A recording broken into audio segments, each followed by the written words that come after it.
में जाति आधारित जनगणना को लेकर लगातार बहस छिड़ी हुई है। विपक्षी पार्टियां लगातार जनगणना कराने की मांग कर रही हैं। अब महाराष्ट्र के मुख्यमंत्री एकनाथ शिंदे ने साफ कह दिया है कि समाज के सभी वर्गों की राय लेने के बाद इस मामले में फैसला लिया जाएगा। सीएम शिंदे रेशमी बाग इलाके में राष्ट्रीय स्वयंसेवक संघ के संस्थापक केबी हेडगेवार और दूसरे संघचालक MS गोलवलकर के स्मारकों पर गए और उन्हें श्रद्धांजलि अर्पित की। इस दौरान उन्होंने बुधवार को कहा कि जाति आधारित जनगणना पर उचित निर्णय समाज के सभी वर्गों की राय जानने और लोगों की भावनाओं को ध्यान में रखते हुए लिया जाएगा। गौरतलब है, RSS के पदाधिकारी श्रीधर गाडगे ने मंगलवार को कहा था कि कोई जाति आधारित जनगणना नहीं होनी चाहिए। साथ ही उन्होंने सवाल किया था कि इससे क्या हासिल होगा। उन्होंने पत्रकारों से कहा था कि इस तरह की कवायद से कुछ लोगों को राजनीतिक रूप से फायदा हो सकता है, क्योंकि इससे यह आंकड़ा मिलेगा कि किसी निश्चित जाति की आबादी कितनी है, लेकिन ये सामाजिक रूप से और राष्ट्रीय एकता के लिहाज से अच्छा नहीं है। बता दें कि कांग्रेस देशव्यापी जातिगत जनगणना के पक्ष में है। RSS पदाधिकारी की टिप्पणी के बारे में पूछे जाने पर शिंदे ने बुधवार को कहा कि महाराष्ट्र एक प्रगतिशील राज्य है और इसकी संस्कृति और परंपराएं अन्य राज्यों से अलग हैं। उन्होंने कहा कि यहाँ सभी समुदाय और जातियां एक साथ रहती हैं, एक साथ काम करती हैं और एक साथ जश्न मनाती हैं। इसलिए समाज के सभी वर्गों की राय लेने के बाद लोगों की भावनाओं को ध्यान में रखते हुए सही फैसला लिया जाएगा।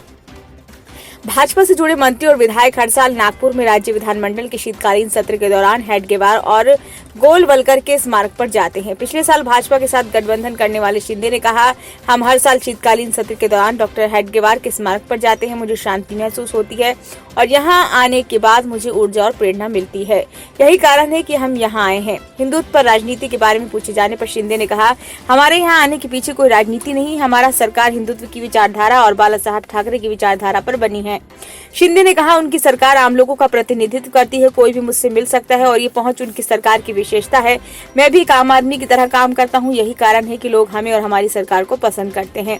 महाराष्ट्र में 140 से अधिक सांसदों के निलंबन पर विपक्षी विधायकों में गुस्सा है। उन्होंने बुधवार को अपनी बाहों पर काले फीते बांधकर इसका विरोध जताया। राज्य विधानसभा में विपक्ष के नेता विजय वडेट्टीवार, कांग्रेस विधायक अशोक चव्हाण, शरद पवार वाली NCP के नेता अनिल देशमुख, कांग्रेस विधायक सतेज पाटिल और अन्य विधायकों ने नागपुर में विधान भवन की सीढ़ियों पर केंद्र और राज्य सरकार के खिलाफ नारेबाजी की। इसके अलावा विधायकों ने मराठा आरक्षण के मुद्दे का समाधान नहीं होने और किसानों को सोयाबीन व कपास की फसलों का उचित मूल्य नहीं मिलने पर भी चिंता जताई। बता दें, संसद के दोनों सदनों के 141 सांसदों को अमर्यादित व्यवहार के लिए निलंबित कर दिया गया है। विपक्षी इंडिया गठबंधन ने शुक्रवार को देशव्यापी सरकार विरोधी प्रदर्शनों की घोषणा की है। ब्यूरो रिपोर्ट, नई दिल्ली।